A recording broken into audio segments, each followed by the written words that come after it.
हटाई दो।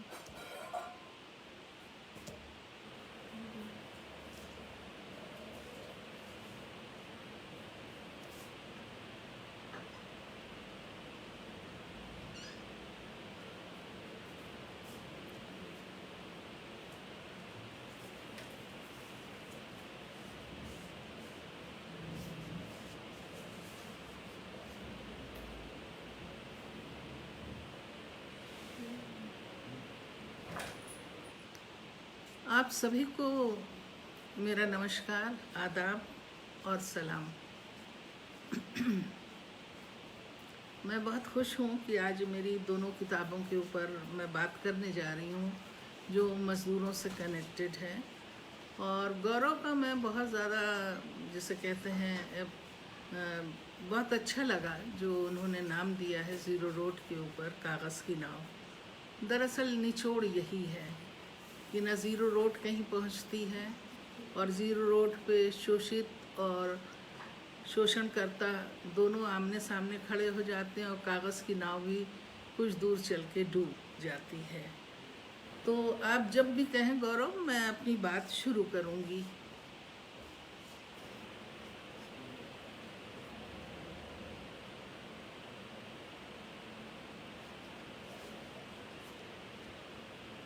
आप सबको मेरा जी, गरिमा आई हैं, आस्था पांडे हैं, कुमार नीलाभ हैं, वरुण कुमार जी हैं, सबको मेरा नमस्कार।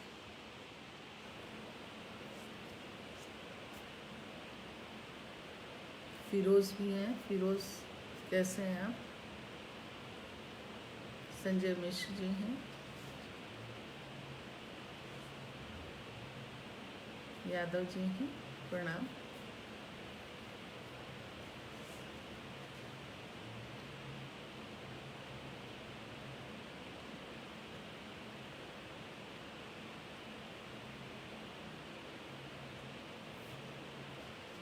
हाँ, तो मैं अपनी बात एक राइटर की तरह, एक लेखक की तरह शुरू करूँगी। एक उपन्यासकार जब अपने समय को, अपने परिवेश को और अपने चारों तरफ होती घटनाओं को देखता है तो उसका देखना कुछ अलग तरीके का रहता है। उसमें ताबड़तोड़ तरीके से वो कलम तो नहीं उठा सकता है, क्योंकि उपन्यास एक ऐसी चीज़ है जो कविता की तरह बहुत कम समय में और बहुत निचोड़ के जज्बात को बयान कर लेती है, लेकिन उपन्यास में वो बात नहीं है। फिलहाल हम लोग लॉकडाउन में जो कुछ भी हालात हमने देखे मज़दूरों के, उस समय बहुत ज़्यादा बेचैन भी रही। और कोरोना में मेरे अंदर का पत्रकार बहुत ज़्यादा परेशान हुआ और ऐसा लगा कि मुझे सड़क पे होना चाहिए इस वक्त। और मैंने 3 जिसे कहते हैं वीडियो बनाए थे और वो हिंदी वाणी में वो मैंने दिए और उसके बाद मैंने एक कविता लिखी। लेकिन बराबर ख्याल आता रहा कि मैंने जो 2 उपन्यास लिखे हैं, ज़ीरो रोड और कागज़ की नाव, उसके ऊपर तो मुझे बात भी करनी है। और मैं चाहती भी हूँ कि ये जो लापरवाही है और मज़दूरों से काम लेके उनकी तरफ से मुंह मोड़ लेना है और बहुत तरह के सवाल हैं, तो क्यों ना हम उसके ऊपर बात करें। तो जो आज हुआ है मज़दूरों के साथ वो ज़्यादा हमारी समझ में आए। मैं थोड़ा सा आपको अपने बचपन की तरफ ले जाऊंगी, क्योंकि एक साहित्यकार जो है वो जब कलम हाथ में लेता है तो या तो कोई तत्काल चीज़ उसे झिझोड़ देती है कि सारी व्यथा की रीलें खुल जाएं, और या फिर वो एक ऐसा मुद्दा है जिसके साथ वो बड़ा होता है और सिर्फ देखता रहता है। तो मुझे अच्छी तरह याद है कि मेरा बचपन जो है, हमारे 2nd फ्लोर जो मकान का था, कोठी का, वो बन रहा था और उस वक्त हम भाई बहन दोनों बहुत छोटे थे। एक मज़दूर था, उसकी बीवी मर गई थी, तो वो अपनी छोटी सी बच्ची को लाता। छोटी बच्ची का मतलब है 7-8 साल की लड़की होगी और थोड़ी सी हम लोगों की उम्र 1-2 साल ज़्यादा होगी। तो सारे दिन हम लोग खेलते थे, गर्मी की छुट्टी थी और बहुत करीब से हमने मज़दूरों को महसूस किया। और जब मज़दूर सारा सामान रख के अपने चले जाते थे तो मैं और मेरा भाई, जो उन लोग प्लास्टर के लिए पौड़ी डालते थे, आजकल तो घोड़ी के ऊपर डाला जाता है, पहले वो बल्लियों के सहारे ही चीज़ें कस देते थे, तो वो हम लोगों का खेल का मैदान हो जाता था। और वो सारी एक्टिंग करते थे जो मज़दूर करते थे। और अक्सर ये भी होता था कि जो उनकी बीड़ियाँ इधर उधर पड़ी रहती थी उसको भी हम लोग मुंह में लगा के एक्टिंग करते थे कि हम लोग मज़दूर हैं। इसके बाद ये सिलसिला तो चलता रहा, बहुत सारे मकान देखे, बहुत सारे मकान में मज़दूरों का जो हाल था वो देखा। तो एक दिलचस्पी तो थी और बहुत दिनों बाद मुझे ऐसा महसूस हुआ कि एक राइटर जब लिखता है तो वो ऊपर से लेके नीचे तक अपना पेज भरता है, लेकिन जब मज़दूर ईंटें उठाता है तो वो नीचे से ऊपर की तरफ जाता है। तो ये सिलसिला तो जारी था। उसके बाद इत्तेफाक से मुझे इराक़ जाना हुआ, तो जिस जहाज़ में मैं बैठी थी उसमें बहुत ही एक तरह की दौड़ भाग सी हो रही थी। ढेरों लोग बैठे थे और लगातार खा पी रहे थे। ये मैं आपको बता रही हूँ 84-85 कोई एक साल होगा। और जो उन लोगों को अटेंड कर रही थी वो दौड़ भाग रही थी एक तरह से। कोई शरबत मांग रहा था, कोई बियर मांग रहा था, कुछ खाने को, बहुत ही ज़्यादा खाना पीना चल रहा था। तो थोड़ी सी मुझे परेशानी हुई, ये कौन लोग हैं जिनकी इतनी खातिर हो रही है, और जो लेडीज़ हैं जो सर्व कर रही हैं वो किसी तरह से नाराज़गी का इजहार नहीं कर रही हैं। तो पता चला ये वर्कर्स हैं जो इंडिया से चले हैं और इराक़ की तरफ काम करने जा रहे हैं। फिर इराक़ में देखा मैंने कि बहुत ज़्यादा इंडियंस हैं, साउथ इंडियंस हैं, यूपी के लोग हैं, बिहार के लोग हैं, और जिन होटलों में हम लोगों को ठहराया जाता था वहाँ पे सारे वर्कर्स थे। तो उनसे बातचीत होती थी और वो बहुत ही ज़्यादा खुश और मुतमईन थे। उनकी सेविंग भी बहुत अच्छी हो रही थी। अब इतनी डिटेल में उस वक्त ना तो मेरा दिमाग जाता था, लेकिन एक अवलोकन जो था वो बढ़ रहा था। इसके बाद मेरा जाना 7-8 बार दुबई की तरफ हुआ, और दुबई में मैंने इराक़ की तरह लोगों को तामीरी काम में देखा। वहाँ पे एक बहुत बड़ी तादाद, कहते तो लोग ये हैं कि 60% वहाँ केरलाइट हैं, और वहाँ उनका रेडियो स्टेशन भी है, मैगज़ीनें भी हैं, और चारों तरफ काम करते हुए लोग भी दिखते हैं, लेकिन उसमें बिहारी भी बड़ी तादाद में थे। फिर उन मोहल्लों में मैं गई जहाँ पे इन लोग ठहराए जाते हैं, तो वहाँ फ़ुटबॉल खेलने का भी उनका इंतज़ाम था, खाना पकाने का भी, और हर तरह था। दरअसल हम उस एरिया में इसलिए गए थे कि वहाँ ऊँटों की एक नुमाइश थी, उसको हमें देखना था। तो इस तरह से ये बातों का सिलसिला शुरू हुआ। और मैं एक बात और भी कहना चाहती हूँ कि कुछ चीज़ों के साथ आप बड़े होते हैं, लेकिन कोई ज़रूरी नहीं है कि जिनके साथ आप बड़े होते हैं उनको आप लेखन में समेट लें। बहुत ही कम चीज़ें होती हैं जो आपके लेखन में अनजानेपन से निकलती हैं या अनुभूतियाँ होती हैं, और आपके चाहने से कुछ नहीं होता। ये एक रहस्यमय प्रोसेस है जिसमें आपसे एकदम से कोई चीज़ आती है और आप लिख लेते हैं। क्योंकि दुबई में कुछ और करना नहीं था और छोटा सा वो शहर था, घूमना फिरना हो गया, तो उसके बाद फिल्में हम लोग बहुत देखते थे। तो एक दिन फिल्म देखी द पियानिस्ट, उसमें यहूदी के ऊपर, यहूदियों पे जुल्म की बात थी। उसने मुझे इतना ज़्यादा बेचैन किया, मैं आपको बता नहीं सकती, कि एकदम से एक व्यथा थी जो बहुत तेज़, क्योंकि फ़िलिस्तीनियों पे मैंने बहुत काम किया था, उनकी चीज़ें ट्रांसलेशन की थी और वगैरह वगैरह लेख लिखे थे। लेकिन अजीब सी बात थी कि जब मैं और कुछ लिख सकती थी, फ़िलिस्तीन पे एक कहानी लिख सकती थी, या इजराइलियों पे एक कहानी लिख सकती थी, या यहूदियों पे एक कहानी, लेकिन अजीब फुटा हुआ उस व्यथा से वो कहानी मज़दूरों की शुरू हो गई। और ज़ीरो रोड जो था वो धीरे धीरे पनपने लगा उस माहौल में।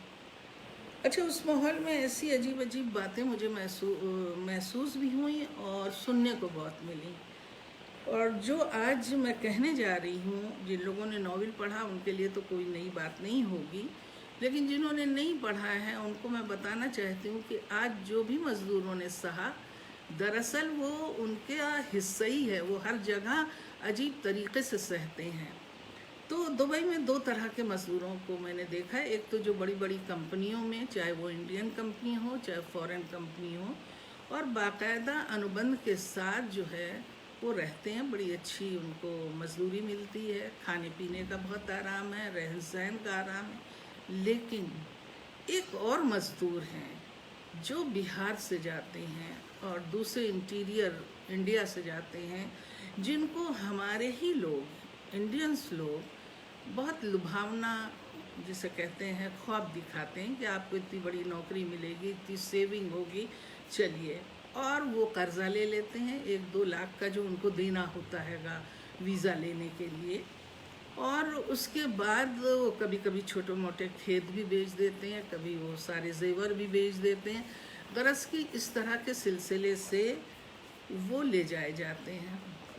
जहाज़ से ज़्यादा उन लोगों को ले जाया जाता उन पानी के जहाज़ों से जिसमें मिट्टियाँ सप्लाई होती हैं, प्याज सप्लाई होती, छुपा के फिर उनको उतारा जाता है।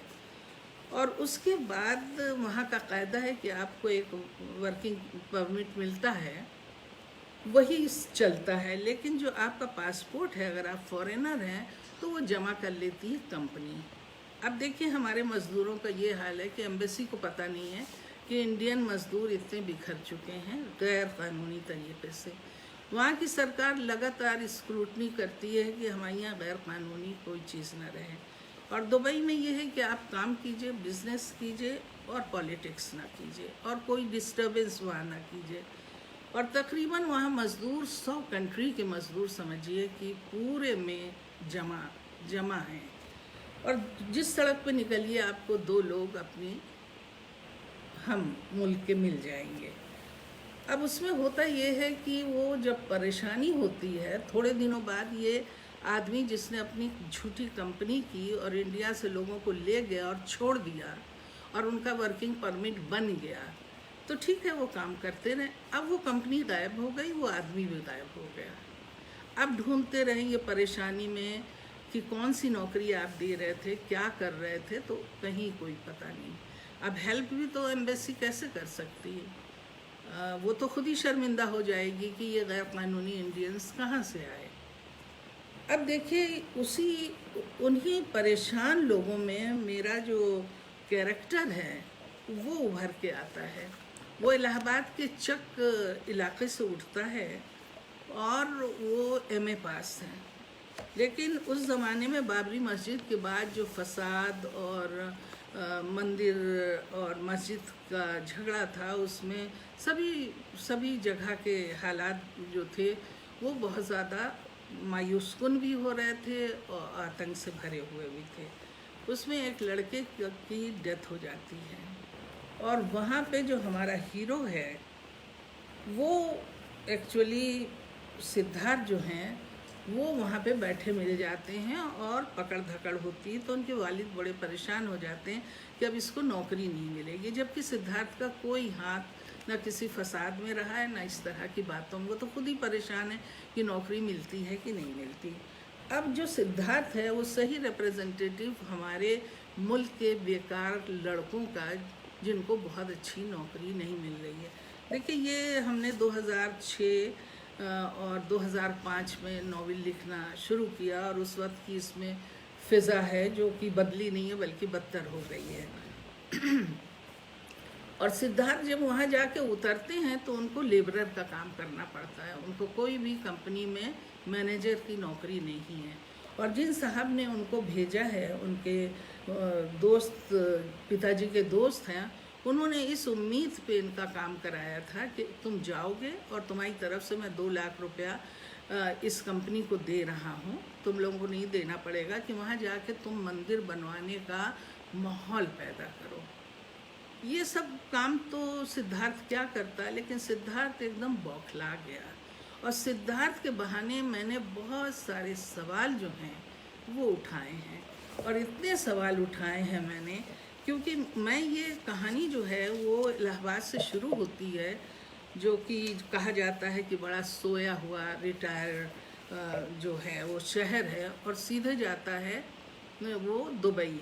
अच्छा, दुबई का जहन में लोगों के ज़्यादातर ये रहता है, क्योंकि जो खबरें दी जाती हैं वो दाऊद और दुबई, तो लगता है पता नहीं करप्शन का अड्डा होगा।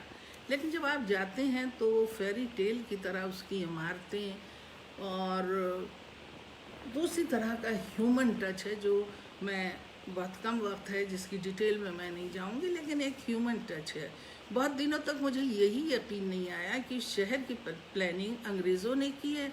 जब मुझे पता चला कि शेख ने की तो मुझे यकीन नहीं आया, क्योंकि दिमाग में तो शेखों की बहुत अच्छी इमेज हम लोगों के रहती नहीं है। अब उसमें ये हुआ कि जो काम कर रहे थे वो हमारे मज़दूर थे, हमारे माली थे, हमारे बावर्ची थे, हमारे होटल में बैरे थे, कहाँ नहीं थे। अच्छा, जब आप पुरानी स्क्रिप्ट देखिए अरबिक की, तो उसमें ये तक बताया गया है कि अरब सबसे ज़्यादा यकीन जो करते थे वो इंडियंस पे करते थे, यहाँ तक कि उनके ख़जाने के जो पहरेदार होते थे वो इंडियंस रखते थे। ये बात मैं अपनी राष्ट्र मुसलमान में कई मरतबा उसको जगह जगह कोट कर चुकी हूँ। तो अब सवाल ये है कि ये रिश्ता बहुत गहरा है, और आपको याद है ये 2 महीने या 1.5 महीने पहले वहाँ की जो शाही ख़ानदान की राजकुमारी थी, उन्होंने ये बात कही भी कि हम इमोशनली जो है इंडियन वर्कर से बहुत जुड़े हुए हैं। उसी तरह जैसे मैं उनकी बात को बड़ी गहराई से समझ सकी कि जिस तरह मेरी परवरिश जिस घर में हुई थी वो घर बहुत बड़ा था, हम लोग एक अलग क्लास के थे, लेकिन मेरा बचपना जो था वो मज़दूरों और नौकरों के बच्चों के साथ रहा, तो एक अजीब तरह की लगावट हो जाती है। तो जब वो ये बात उन्होंने कही तो मुझे उसके ऊपर यकीन सा आ गया कि ये होगा, और जो वहाँ का एटीट्यूड था मज़दूरों के साथ वो भी बहुत इंसानियत से भरा मैंने देखा। अब सवाल ये है कि इन मज़दूरों के साथ जो चले जाते हैं वो कौन हैं? तो उसमें बहुत सारे कैरेक्टर्स हैं। औरतें हमारे इस नावल में बहुत कम हैं। इंटरनेशनल सारी पॉलिटिक्स है, और उस पॉलिटिक्स से भागे हुए सारे लोग वहाँ आके छोटी छोटी नौकरियाँ कर रहे हैं। किसी के यहाँ फसाद हुआ, किसी के यहाँ रेवोल्यूशन हुआ, किसी ने से कोई गलती हो गई, या किसी की कर्जा है उसको उतारना है, यानी कि बहुत मजबूरी से सारे लोग वहाँ पे जमा हुए। ये उन वर्कर्स की मैं बात कर रही हूँ जो बड़ी कंपनियों के नहीं हैं, जो एक तरह से धोखे से गए। जैसे हमारा सिद्धार्थ है, लेकिन सिद्धार्थ अंग्रेज़ी बोलता था, जब लोगों के सामान उठाता था तो वो अंग्रेज़ों से जब कम्युनिकेशन करने लगा और अंग्रेज़ों को पता चला तो उन्होंने इसको थोड़ा थोड़ा आगे बढ़ाना शुरू किया, और सिद्धार्थ के बहाने ये नावल बहुत सारे पेचो खम को बयान करता है।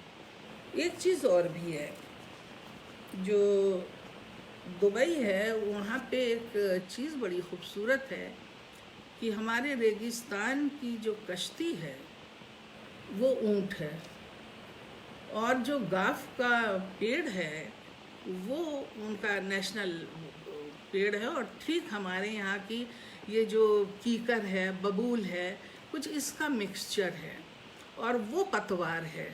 और आपको बताऊं कि वो पेड़ बहुत ही खूबसूरत पेड़ है और उसकी बहुत सारी फ़वाइद हैं। और ये जब भी ये सिद्धार्थ परेशान होता है तो उसकी ठंडी छाँ में ये जाके बैठता है। तो अब मैं आप लोगों के लिए एक चीज़ है, तो इसमें बहुत सारे टुकड़े ऐसे जो मैं आपको पढ़ूं, लेकिन खुसूसी तौर से मैं छोटा सा टुकड़ा आपके लिए पढ़ना चाहती हूँ कि मैं इस नावल में क्या कहना चाहती हूँ। ये एक डायलॉग है जो सारे मज़दूर जो अब टेक्नीशियन हो गए हैं या किसी अच्छी जगह पे पहुंच गए हैं, और उसमें और लोग भी हैं, वो बैठ के बातें कर रहे हैं। तो एक साहब कहते हैं, अगर 70 के दशक की शुरुआत में खाड़ी देशों ने प्रशिक्षित और अप्रशिक्षित केरलाइयों के लिए अपने द्वार न खोले होते तो हमारे राज्य की बहुत सी उपलब्धियां धराशायी हो गई होती। अपने अर्थशास्त्री अमर्त्य सेन ने जो केरल मॉडल फ्रेज की शुरुआत की, उनका कहना है कि वो केरल को विकास का एक मॉडल के रूप में नहीं देखते हैं, बल्कि विकास पथ पर जाने के उसके रास्ते पर नज़र रखते हैं। प्रेषक मानते हैं कि केरल ने अगर अपनी आर्थिक ताकत को उत्पाद क्षेत्र में नियोजित रूप से डाला होता तो वो दूसरे राज्यों के लिए आदर्श साबित हो सकता था। ये बड़ी गहरी बात है। 15 लाख के लगभग बाहर बसे केरल वासी जो बड़ी रकम अपने प्रदेश में भेजते रहे हैं, उससे कायाकल्प किया जा सकता था, मगर वो भारी रकम गैर ज़रूरी जगहों पर कपड़ा, गहना, मकान, कार पर खर्च होती रही और ये धन इस तरह जाम होता रहा। दूसरी ओर केरल में बेकारी है, गरीबी है और महिला अपराध बढ़ रहा है। देखिए, सीधी बात ये है कि ये नॉवेल तो मैंने इंटरनेशनल पॉलिटिक्स और किस तरह से लोग एक दूसरे को एक्सप्लॉइट करते हैं, इस सब के साथ ये बढ़ता है और ये ख़त्म हो जाता है क्योंकि वो लौट रहा है सिद्धार्थ। अब जब ये मैं नॉवेल लिख रही थी तो मेरी समझ में नहीं आ रहा था कि एक पक्ष जो मैंने बिहारियों का देखा था, क्योंकि मेरा बिहार से रिश्ता काफ़ी पुराना है, जेएनयू में बहुत बड़ी तादाद में थे विद्यार्थी, तब एक दूसरा रिश्ता था और फिर मैंने फैमिली के साथ जो आना जाना हुआ तो उसमें हर आदमी दिल्ली टिक के तब जाता था जहाज़ पकड़ के, तो ज़्यादातर उसमें वहाँ पे काम करने वाले थे। तो किसी से मैंने पूछा था कि तुम लोग जो वहाँ काम करते हो तो क्या महसूस करते हो, तो उनका तन्हाई, लेकिन हमारी सारी परेशानियों के बावजूद हमें सिर्फ एक खुशी मिलती जिसके सहारे हम रहते हैं और वो खुशी है कि हमारे घर वाले ठीक ठाक से रह रहे हैं। अब मेरे सामने बहुत ज़्यादा अनुभव थे बिहार के मज़दूरों के साथ, फैमिली के साथ और वहाँ के जितने प्रॉब्लम्स थे उसके साथ। मैं यूपी से ही ये चीज़ उठा सकती थी अपने इलाहाबाद से, लेकिन मेरी वहाँ के मज़दूरों के ऊपर बहुत पकड़ नहीं थी। और दूसरा ये है कि जितने भी लोग मिले वो यूपी के कम मिले, बिहार और केरल के मुझे ज़्यादा मिले।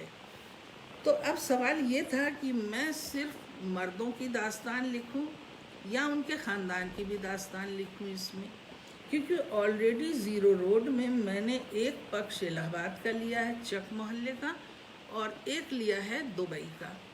अब सवाल ये है कि जो ज़ीरो रोड है वहाँ जो चक मोहल्ला है वो बहुत पिछड़ा है और वहाँ के हालात मैं दिखाती हूँ मानसरोवर के आसपास का, कि किस तरह से सिद्धार्थ के बाप एक एक चीज़ जमा करते हैं और बेहद लालची हो गए हैं और बेटे को एक अजीब तरह से ट्रीट करते हैं। तो बहरहाल तय यही पाया कि मैं सिर्फ मर्दों के साथ जो परेशानियां हैं, उनको खाना मिलता है, अगर किसी गलती पे वो जेल भी जाते हैं तो वहाँ पिटाई नहीं होती है, सुबह मुर्गा मिलता है, शाम को मछली मिलती है, चाय मिलती है और कॉफ़ी मिलती है। तो अक्सर बिहार में जब कोई बहुत अच्छी सेहत के साथ लौटता है मज़दूर तो लोग कहते हैं क्या कुछ दिन जेल में रह के आए हो क्या। दुबई में जेल में डालना कोई बड़ी बात नहीं है, क्योंकि वहाँ अंग्रेज़ भी डले रहते हैं, क्योंकि उनका चेक बाउंस हो गया, बहुत छोटी छोटी गलती पे वहाँ पे अंदर डाल दिया जाता और फिर बाकायदा अदालतें लगती हैं, तो उसमें हमारे इंडियंस भी फंसते हैं, इंडियंस। और सबसे बड़ी ट्रेजेडी की बात देखिए ये है कि ठीक है आपके पास वर्क परमिट है, आप काम करे चले जा रहे हैं, आप गए थे 3 साल के लिए, रुक गए 5 साल के लिए, अब आपके पास पासपोर्ट नहीं है तो आप लौटेंगे कैसे। ये बहुत दर्दनाक पहलू है। और इसके ऊपर जब ज़ीरो रोड में लिख रही थी तो मुझे ऐसा लग रहा था कि मैं एक इनकलाब ला दूंगी, क्योंकि ये तो मेरा दिल कह रहा था इनकलाब आ जाएगा, सब चीज़ जो है वो चेंज कर दूंगी मैं। उन लोगों के जो ये कहते हैं कि हमारी फैमिली हमको कुआं समझती है और जब तक वो पेट्रोल निकलता और उसके बाद खाली जो कुएं होते हैं उसको ढक दिया जाता है, हमारी ज़िंदगी वो है।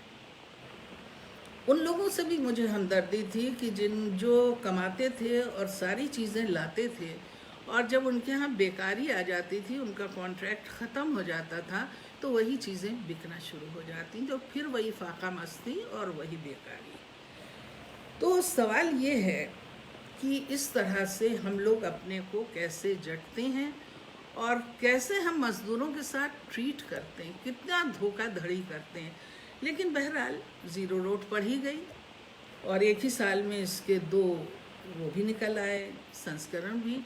लेकिन जो मैं सोच रही थी कि ये बात आगे बढ़ेगी, वो बढ़ी नहीं।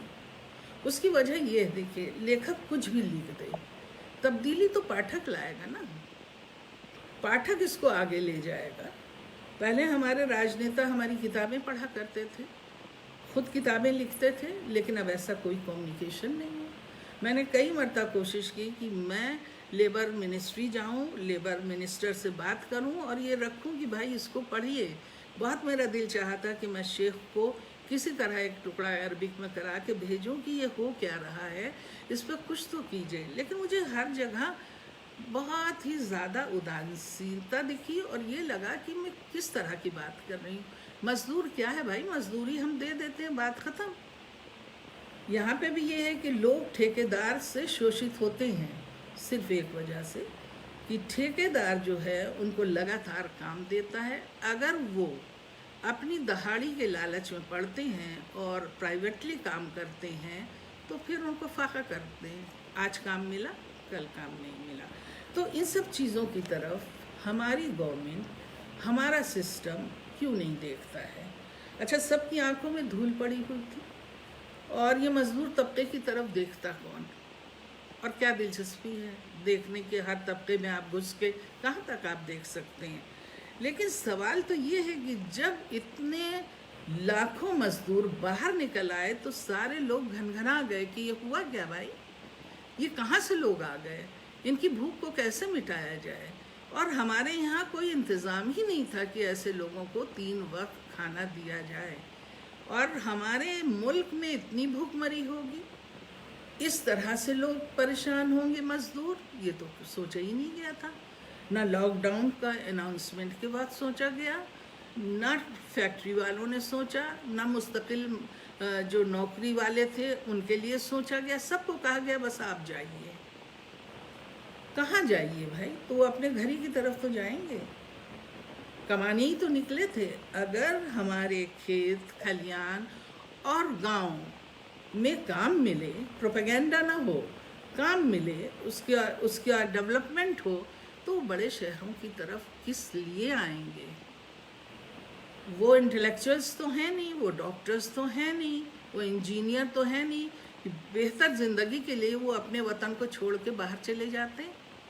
या वो सारे कोर्स हमारे यहाँ नहीं हैं जिन कोर्स को पूरा करने के लिए बच्चे चले जाते हैं और वहीं बस जाते हैं, क्योंकि उन्हें लगता है यहाँ फसाद नहीं है, यहाँ पे खाने पीने का आराम है, बहुत सारी चीज़ें हैं। और उसके ऊपर हम लोग बात करते ही रहेंगे क्योंकि चीज़ बहुत इम्पॉर्टेंट है। अभी मेरा सारा ध्यान इन मज़दूरों की तरफ है। तो ये रहा हमारे मुल्क से जाने वाले मज़दूरों का कि जो लोग साइन करके किसी कंपनी के साथ गए वो बड़े आराम से हैं, लेकिन जो लोग स्मगल करके और गलत तरीके से हमारे ही लोगों ने अपने लोगों को चूसा और बेवकूफ़ बनाया, वो बहुत बुरी हालत में रहते हैं, बरसों गुजर जाते हैं। और फिर उसी तरह एक और गैंग वहाँ रहता है जो उनकी तस्वीरें बदल के उनको वो करने के बाद उनको वापस भेजता था। बात अलग है कि कंप्यूटराइज सब चीज़ हो गई है, लेकिन वहाँ की सरकारें भी बहुत परेशान रहती हैं इस हरकत से, शख्स। और मज़े की बात यह है कि ये हालत हर कंट्री के साथ होती है। तो अक्सर जो मज़दूरों का प्राइवेट इलाका होता है उसमें सुसाइड भी लोग डर के करते हैं जब इंक्वायरी शुरू होती है। तो ये बहुत ही अजीब सी व्यथा है, आप मेहनत करते हैं और आपको लोग ठगते हैं। अच्छा, अब मैं आती हूँ उस पॉइंट पे जो मैंने छोड़ा था कि किया क्या जाए, औरतें कहाँ से आएँ, वो ख़ानदान कहाँ से आए। तो क्या मैं ज़ीरो रोड को एक तीसरे रोड पे डाल दूँ या मैं एक अलग नॉवेल लिखूँ? तो ठीक 2012 में मैंने कागज़ की नाव लिखी, और कागज़ की नाव भी बड़ा सिंबॉलिक नाम मैंने रखा क्योंकि जिस तरह से थोड़ी सी कमाई से ये मज़दूर आगे अपनी ज़िंदगी ठीक करते हैं, उसके फ़ौरन ही बाद वो नाव डूब जाती है और किस्सा ख़त्म हो जाता है। इस किताब से भी मैं एक टुकड़ा ज़रूर आपके लिए पढ़ना चाहूँगी, ताकि ये अंदाज़ा हो जाए कि यहाँ पे भी, ये कागज़ की नाव में से मैं पढ़ रही हूँ, यहाँ पे भी लोग आपस में बात कर रहे हैं। उसमें से एक आदमी बहुत दुखी है, वो कहता है वो तो बंधुआ मजदूर है, सामंती व्यवस्था में बंधुआ मजदूरों के संग कोई ढिलाई कभी बरती गई है तो फिर पूंजीवाद समाज में औद्योगिक दौर में आधुनिक व्यवस्था के मजदूरों को ढील देकर उत्पादन दर गिरानी है क्या? उससे ऐसी उम्मीद पालना पानी से घी बिलोने जैसा है। यहाँ आए सारे के सारे मेहनतकश आधुनिक बंधुआ मजदूर हैं, जो मेहनत के बाद नमक रोटी की जगह अच्छा खाते हैं, चैन से सोते हैं और सुबह शाम मालिकों की प्रताड़ना, जूते लात और साहूकारों के अत्याचारों, उनके ऋण के तकाज़ों से मुक्त हैं। नंगे पैर फिरने की जगह जूते पहनते हैं, पैदल चलने की जगह वातानुकूलित बस में चलते हैं और हवाई जहाज़ से आते जाते हैं। मगर अंदर की स्थितियाँ तो वही ढाक के 3 पात हैं। जब तक इनकी चाकरी है सारी सुविधाएं हैं, और नौकरी गई तो फिर वही रात दिन की किचकिच। आखिर कागज़ की ये नाव कितनी दूर चलेगी? राजेश को चुप सी लग गई थी, हंसना बोलना छूट गया था। तन्हाई उसे भाती थी। पीड़ा ने उसे ऐसी सुगम ज़मीन दे दी थी जिसमें न रास्ता उबड़ खाबड़ था, न स्पीड ब्रेकर थे, न पेचदार घुमाव थे। दिल उसका सोख्ता बन चुका था, जो उसके अनकहे आंसुओं को अपने में समो लेता था। उसके अंदर अपना एक संसार था जिसमें वो जीता था। कागज़ की नाव को मैंने सीवान ज़िले से उठाया है। उसमें नवादा है, गोपालगंज है, हथौड़ा है, वो फुलवरिया पिपरिया है या पिपरिया फुलवरिया है, बहुत सारी चीज़ें हैं। तो उसमें जो है वो उसमें मैंने कोशिश की है कि पूरा परिवेश उठा सकूं। अस्पताल के हालत हैं, मुसारी भी हैं, और वो जो पढ़ लिख के आगे बढ़ते हैं तो उनको वो समाज किस तरह से ट्रीट करता है। तो बहुत सारे कैरेक्टर्स मिल के कागज़ की नाव को आगे बढ़ाते हैं। अच्छा, कागज़ की नाव की एक खूबसूरती मैं आपको बताऊं कि मैंने ये किताब का समर्पण जो किया है, वो रशीदा, जो पहली रशीदुन्निसा की जो कलम थी, उनसे पहला उपन्यास उर्दू में निकला था, ये उनके नाम है।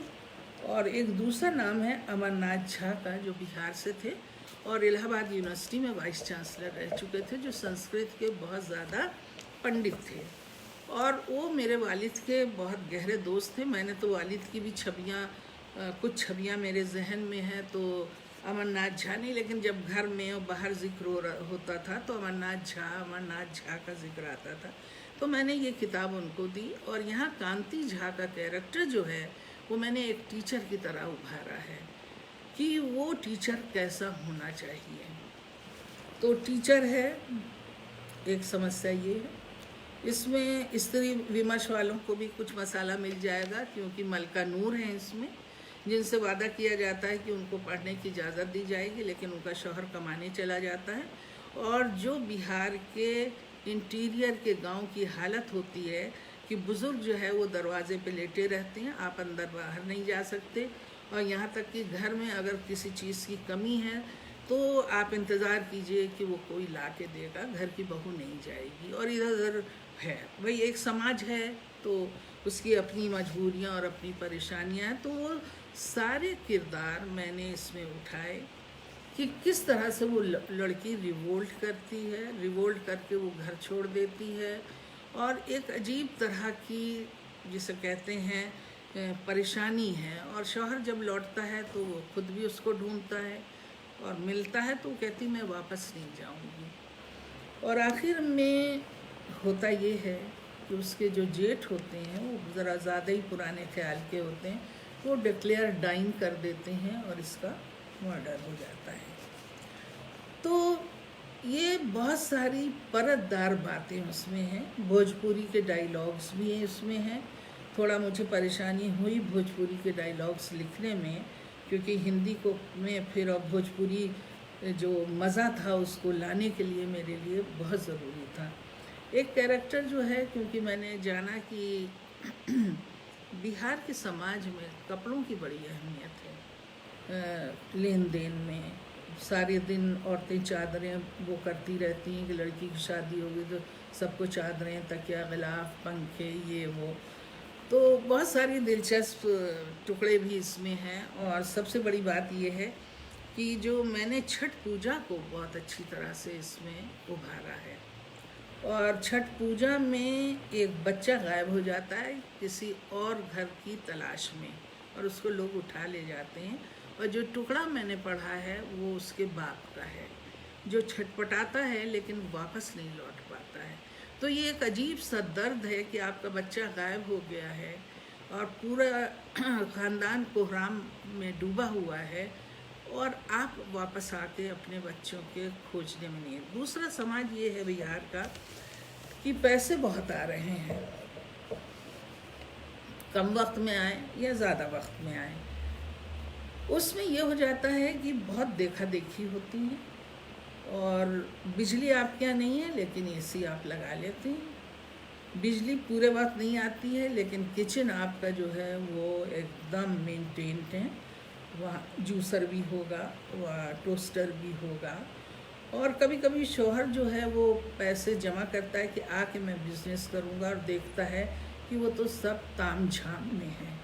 और बच्चे जो हैं वो एक अजीब तरह का ड्रेस, अजीब तरह के बाल हैं, लेकिन पढ़ने में एकदम ज़ीरो हैं। ये जो दुख है, जो मैंने पहले पढ़ के कहा कि आप जूता पहन लेते हैं, आप कोक पी लेते हैं, आप मुर्गा खा लेते हैं, लेकिन आपका समाज जा कहाँ रहा है? आपके बच्चे क्या हासिल कर रहे हैं? और एक कैरेक्टर मैंने इसमें उठाया है मिस्त्री का। वो मिस्त्री कहता है कि मैं यहाँ आया था लौट के अपने वतन के प्यार में, लेकिन साहब मैं यहाँ काम नहीं करूँगा। अरबों के साथ काम किया, ईमानदारी की आदत पड़ गई। ना मसाले में मिलावट हम कर पाते हैं और ना हम काम चोरी कर पाते हैं, क्योंकि वो बाकायदा मजदूरी तो देते हैं, अच्छी ट्रीटमेंट भी अच्छा देते हैं, लेकिन काम अगर एक मरतबा गड़बड़ हुआ तो उसको ठीक कराए बगैर कोई धांधली नहीं। मैं यहाँ काम नहीं कर पाऊँगा और मुझे फिर वापस जाना पड़ेगा, क्योंकि मेरे पूरा डेवलपमेंट उसी तरह का हुआ है। ये मैं आपको बहुत अंदर की बड़ी बारीक परेशानियाँ मजदूरों के उसकी बता रही हूँ। करप्शन भी पैसे की वजह से आया, क्योंकि रनिंग मनी आ गया है। अब सवाल ये है कि सास चाहती उसको पैसा मिले, बहू चाहती उसके पास, तो जादू टोना जो है उस समाज में बहुत बढ़ गया है, बहुत ज़्यादा। और उसमें जो डबल जादू टोना होता है उसका शिकार कौन होता है? वो लड़का होता है, जो न माँ की तरफ ठीक से बोल पाता ना बीवी, क्योंकि पूरा वक्त तो वो बाहर रहता है। वो तो एक रोटी सुकून की और अपने बच्चों के साथ वक्त गुजारना चाहता है, उसकी याद में वो सब कुछ काट देता है। और जब लौटता है तो जब वो ये देखता है तो उसकी तो कमर ही टूट जाती है। तो इन सारी बातों को मैंने उठा के पूरे समाज को झंझोड़ना चाहा था कि खुदा के वास्ते आप लोग देखिए, आवाज़ उठाइए, कम से कम ये दोनों नॉवेल पढ़ के एक ख़त तो लेबर डिपार्टमेंट में आप डाल दीजिए, मिनिस्ट्री में डाल दीजिए। लेकिन मेरी उम्मीद तो ऐसा कुछ नहीं हुआ। और इत्तेफाक है कि इसको कागज़ की नाव को मिल गया सम्मान। तो शायद कुछ लोगों ने पढ़ा हो मज़दूरों के बारे में। ज़ीरो रोड भटकती रही, ऐसा नहीं कि ज़ीरो रोड को लोगों ने पसंद नहीं किया, लेकिन जो मेरी उम्मीद थी उस पे वो कहीं पे नहीं जाके हुई। होता ये है कि हम जो बहुत संजीदा मुद्दे उठाते हैं उसमें हम एक डिवोटेड पाठक और एक प्रामाणिकता को लेके आगे नहीं बढ़ते हैं, और हम ये उम्मीद करते हैं समाज बदल जाएगा। हम राजनेताओं को क्रिटिसाइज़ करते हैं, सरकार को गाली देते हैं, लेकिन कभी अपने गरीबान में झांक के नहीं देखते हैं कि एक्चुअली हमारी क्या ड्यूटी, हम क्या करते हैं। हम दहाड़ी मार लेते हैं, हम लेबर से 1 घंटा ज़्यादा काम करवा के बहुत खुश हो जाते हैं। हम मिलावट की चीज़ें इस्तेमाल करते हैं। ठेकेदार जिस तरह का शोषण करता है और ये दोनों लोगों के लिए आरामदेह, मज़दूरों के लिए भी ठेकेदार के ज़रिए काम करना आरामदेह लगता है, शॉर्टकट लगता है, और जो लोग ठेके पे चीज़ें देते हैं वो इत्मीनान में रहते हैं। उन्हें कुछ पता नहीं है कि ठेकेदार किस तरह का ट्रीटमेंट जो है वो कर रहा है। अब ये तो नहीं है कि मैं 2 नॉवेलों तक ही अटकी रहूं। लॉकडाउन में जो जुल्म हुआ उससे शर्मिंदा सब हुए, सबको परेशानी हुई। इसी मुल्क में एक मज़दूर का वीडियो वायरल हुआ कि वो कुत्ते का गोश्त खाने के लिए झुका हुआ था। तो मानी बात है कि आपको भूख लगेगी तो ऐसा होगा, लेकिन ऐसा क्यों हुआ? क्यों नहीं आर्मी बुलाई गई? क्यों नहीं? सब लोग प्राइवेटली तो मदद करते रहे, लेकिन लाखों लोगों को प्राइवेट लोग कब तक खिलाते? आप 1 लाख को खिला सकते थे, 50,000 को खिला सकते थे। हम जैसे लोग 10 लोगों की मदद कर सकते थे, कुछ लोग 5 लोगों की मदद कर सकते थे। लेकिन हमारी सरकार को क्या हो गया था कि ये जो सड़क पे लोग घूम रहे थे, अगर बीमारी का ही डर था तो फिर इनका कोई इंतज़ाम होता। आपने कह तो दिया कि मालिक मकान जो हैं वो किराए में, तो मालिक मकान कहाँ से खाएगा? फैक्ट्रियाँ बंद हो गई, किसी ने पेमेंट किया, किसी ने नहीं किया। होटलों में से वो हटा दिए गए कि आप कहीं भी जाइए, हम नहीं रख सकते, बीमारी बहुत है। सड़क पे औरतों ने बच्चे भी पैदा किए, बीमार बूढ़ी औरतों को साइकिल पे रख के उनकी औलादें जो अधेड़ उम्र की थी वो लेके चले। ये कौन सी चीज़ थी, ये कौन सी बीमारी थी जिसने इंसानियत को मार डाला? ये सारे सवाल जो हैं मुझे पिछले 4 महीने से इतना बेचैन उन्होंने किया कि मैं सब कुछ भूल के सड़क पे निकली और कुछ लोगों से इंटरव्यू किया। बहुत दिल जला तो एक कविता लिख दी, उसकी तस्वीरें डाल दी। लेकिन मेरे बस में क्या है? मेरे पास फाइलें नहीं है कि मैं कानून बना दूँ। मेरे पास वो पावर नहीं है कि मैं लोगों की कोठरियाँ खोलूँ और गले बंटवा दूँ। यहाँ जो मेरे मोहल्ले में आधे से ज़्यादा लोग जो थे वो खाना नहीं ले पाते थे, खाना कम हो जाता था। आधे से ज़्यादा से कम लोग समझ लीजिए 4थी मंजिल 5वीं मंजिल पे रहते थे। खाना आने का कोई टाइम नहीं रहता था, जब तक वो उतरते थे उनको खाना नहीं मिलता था। मतलब भूख का ऐसा मंजर हमने देखा अपनी इस ज़िंदगी में, जो मैंने महसूस किया, बहुत करीब से महसूस किया। और जो मज़दूर यहाँ रह गए थे मेरे घर के आसपास अधूरे, उसको भी ठेकेदार पैसा नहीं दे रहा था, वो चंपत हो चुका था ठेकेदार। तो चाहे आप दुबई में रहें, चाहे आप इराक़ में रहें, अगर आपका आदमी आपसे डील कर रहा है तो वो उसी तरह डील करता है जैसे एक शोषणकर्ता शोषित को। वहाँ कंट्री का हिसाब नहीं है कि हम भारतीय हैं।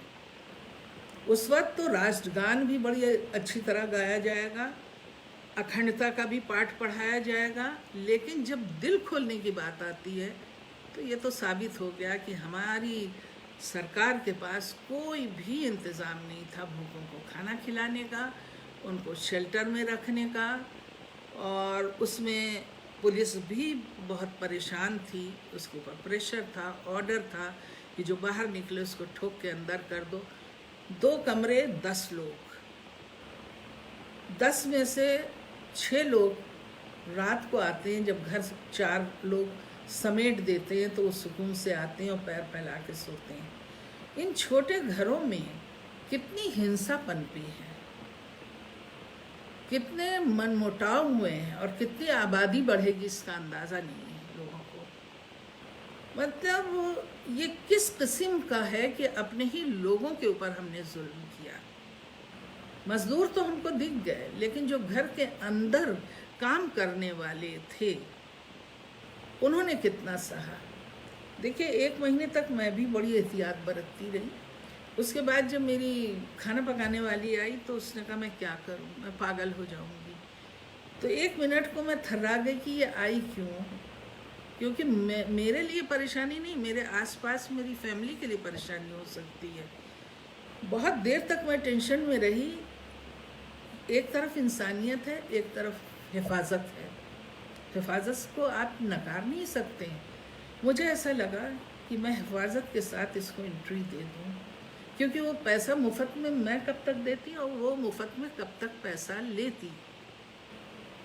देखिए, ताबड़तोड़ सब चीज़ें, कहानियाँ भी आने लगीं, कविताएं भी आने लगीं, और हो सकता है नॉवेल भी आने लगे। लेकिन कब तक ये ऊपरी सतह पे हम नाचते रहेंगे? कब हम जाके ये प्रॉब्लम हल करेंगे? आज हमारे यहाँ सब लोग काम कर रहे हैं, लेकिन एहतियात के साथ कर रहे हैं।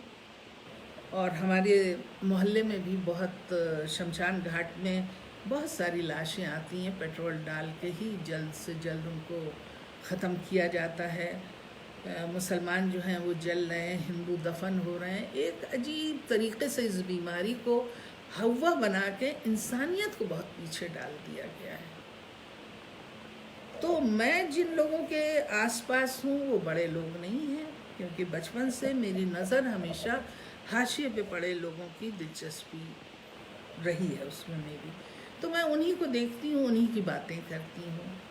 अब सवाल ये है कि इसके लिए आप क्या करेंगे? आज जो कुछ भी मैं बोली वो किताब के डायलॉग, किताब में उठाई समस्या, उस सब को तो मैं उठा ही नहीं सकती थी 1 घंटे में, जो मैंने निचोड़ा है इसमें।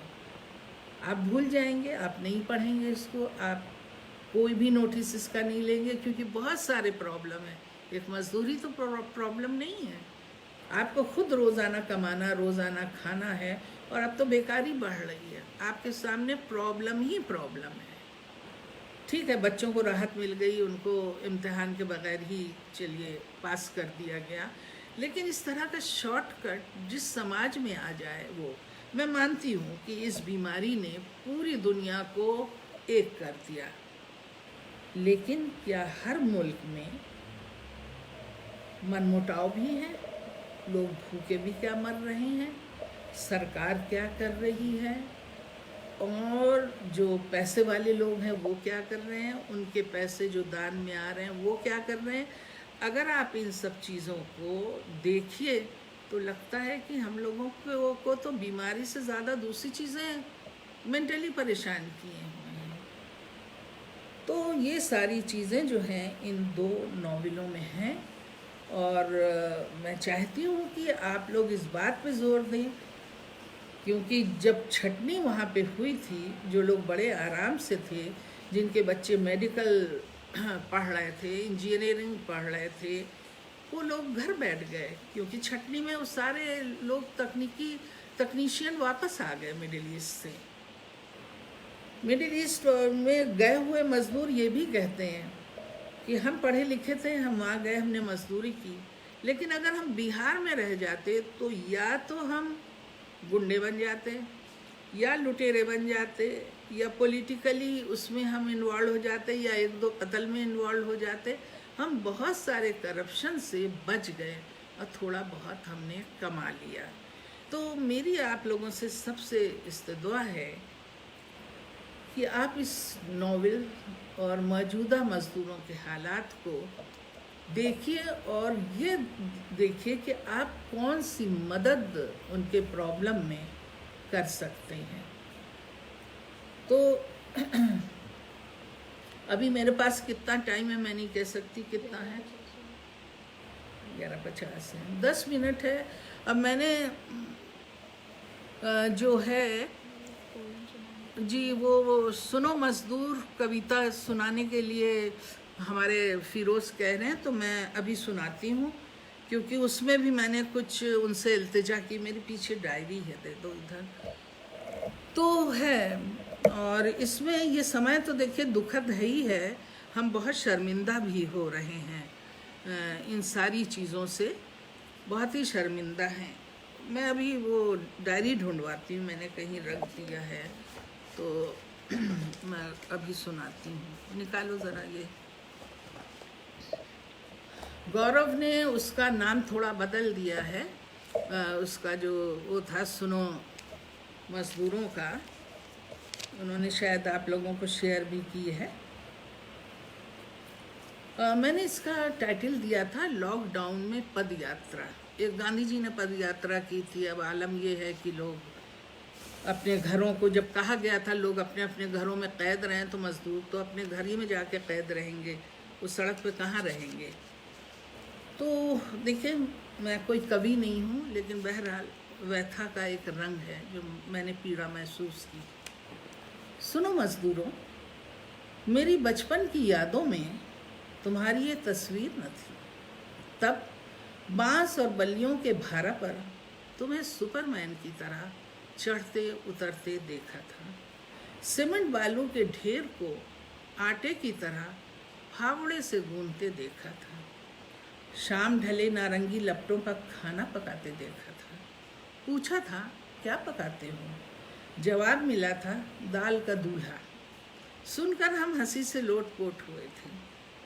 बाद में कई बार सीढ़ी फिसलने और बैलेंस बिगड़ने से ऊंचाई से ज़मीन पर उल्का की तरह तुम्हें गिरते देखा था। न जीवन बीमा था, न कोई नियम कानून। सारी जिंदगी तुम्हें लंगड़ाते देखा था। सूरज सवा नेज़े पर हो या बदली भरी कड़कड़ाती सर्दी, तुम दीवारें उठाने, ढोला खोलने और प्लास्टर करने में मस्त रहते, और जब काम खत्म करते तो तसले से करनी तक धोना नहीं भूलते थे औजारों की पूजा करना। तुम्हारे मजबूत भुजा ढोते बदन में भीम और अर्जुन हमेशा नई महाभारत रचते दिखते थे। तुम ऐसे ही बसे थे मेरी यादों में, मगर अब नहीं सहन कर सकती तुम्हारी इस नई तस्वीर को बनाकर। कल कारखाने, अस्पताल, घर और स्कूल लौट रहे हो तुम हर जगह से खाली हाथ। जो सड़कें तुमने बनाई थी बेशक ले जाएंगी तुम्हें तुम्हारे घर तक। जो पद यात्रा देख रहे हैं तुम्हारी, वो संतुष्ट हैं ये कहकर तुम मजदूर हो, ले चुके हो पहले ही अपनी दहाड़ी। बाकी जो बची है जब लौटोगे तो ले लेना।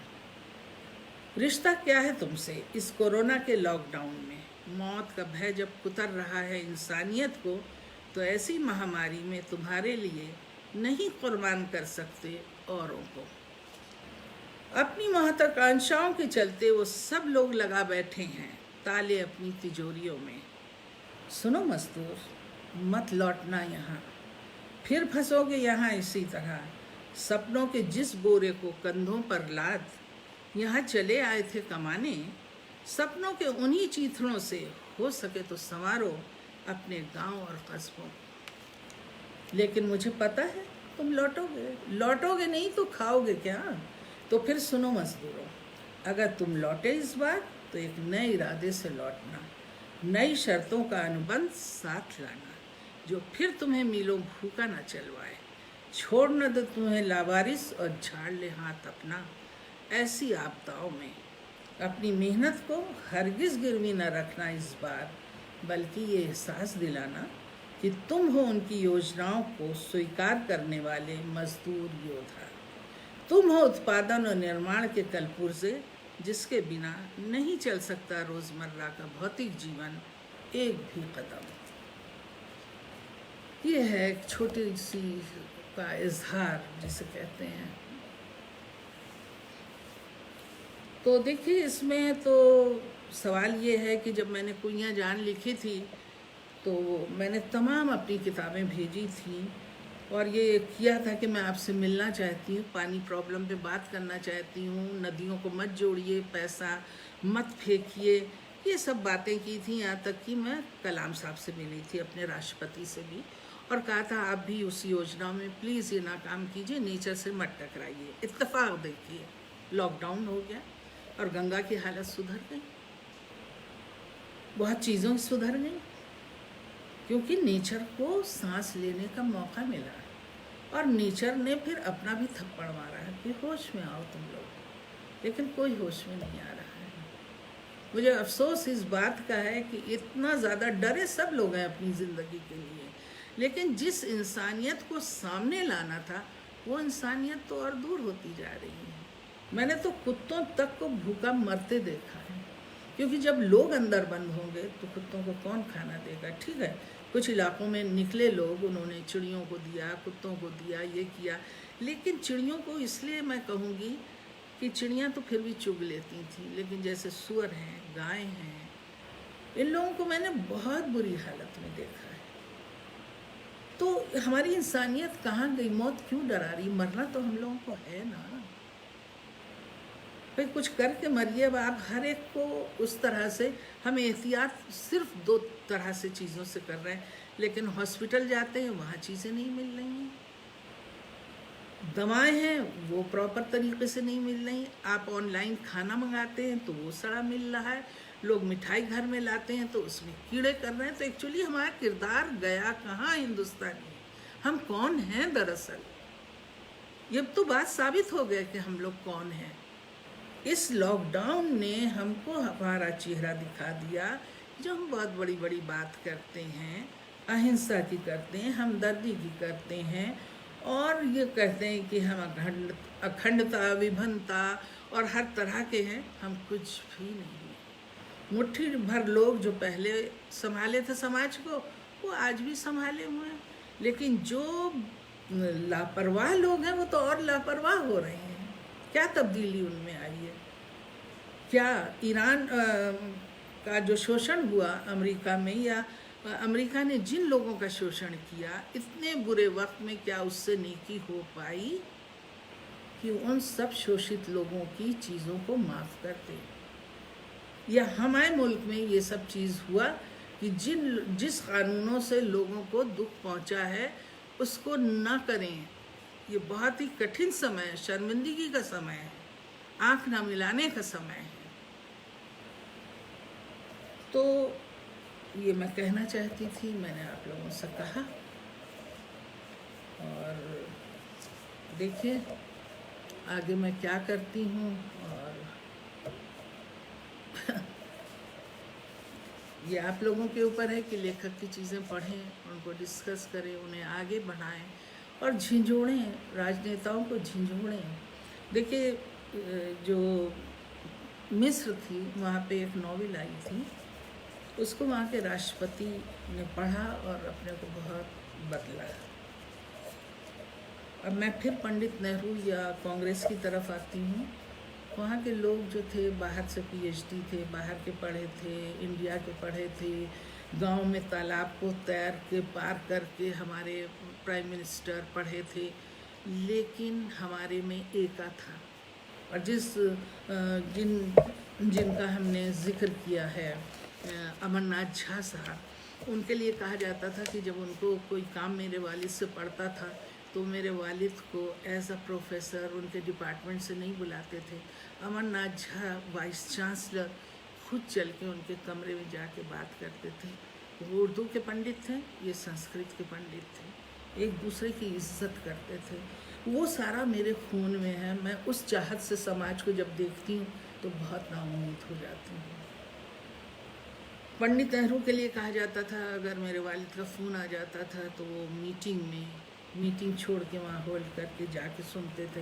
ये बात नहीं थी कि मेरे वालिद बहुत बड़ी चीज़ थे, बात ये थी कि एक दूसरे के लिए कितनी इज्जत थी लोगों में और कितनी लगन थी इस मुल्क को आगे बढ़ाने में, अपनी पॉलिसी में। देखिए डिके हर चीज़ का होता है, वो सारे अच्छे लोग जल्दी जल्दी मर गए, डिके कांग्रेस का भी, लेकिन कोई तो आगे बढ़े भाई हम लोगों में से, कोई तो इन सब चीज़ों के ऊपर करे कि हम बहुत छोटी छोटी सियासत में कि हम तो अपना ख़जाना नहीं खोलेंगे, हम थोड़ी सी खिचड़ी बंटवा देंगे, हम 2-2 पूरी दे देंगे क्योंकि हमें अगले इलेक्शन के लिए पैसा जमा करना। This is too much, this is too much. और मुझे नहीं लगता है कि इससे बुरा वक्त और कभी मैंने अपनी ज़िंदगी में देखा हो, जो मैंने इस लॉकडाउन में इंसानियत की शक्ल में लोगों को देखा। लोगों के मिजाज बदल गए। आप फ़ोन कीजिए, थोड़ी सी देर में दूसरा आदमी इरिटेटेड हो जाता है। ये सारी तब्दीलियाँ किस वजह से हैं? क्योंकि समाज में अन्याय है, समाज में वो प्यार नहीं मिल रहा है। लोग कुत्ते तक को मार रहे हैंगे सिर्फ इसलिए कि ये इसके ज़रिए जो है मनहूसियत आएगी। तो ये हम जा किस तरफ रहे हैं? सिर्फ एक मामूली से कोरोना वायरस से हमने इतनी बड़ी जिसे कहते हैं इंसानियत को दांव पे लगा दिया है। और टाइम तो मेरा हो ही गया है, शायद मैंने ज़्यादा ले लिया है, इसलिए आप लोगों से इजाज़त लेती हूँ। और मुझे बहुत खुशी है कि मैं उन बिहार के उन लोगों से मुखातिब हो सकी जिनके लिए मैंने ये कागज़ की नाव लिखी।